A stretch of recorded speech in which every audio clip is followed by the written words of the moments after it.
निर्घृण अशी हत्या, रेप आणि हत्या हे ज्या डॉक्टर मुलीचा ती कामावर असताना रात्री झालेला आहे. अतिशय निषेधार्ह आणि घृणास्पद अशी ही घटना आहे. आम्ही सर्व डॉक्टर आणि सर्वसामान्य नागरिक पण ह्याचा अतिशय निषेध करत आहोत.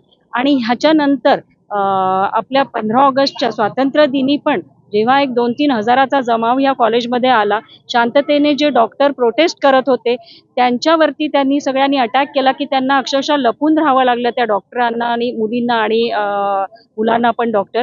आणि त्यांनी पूर्ण ICUची नासधूस केलेली आहे. जाड्या जाड्या ज्या लोखंडी गेट आहेत ते तोडलेले आहेत.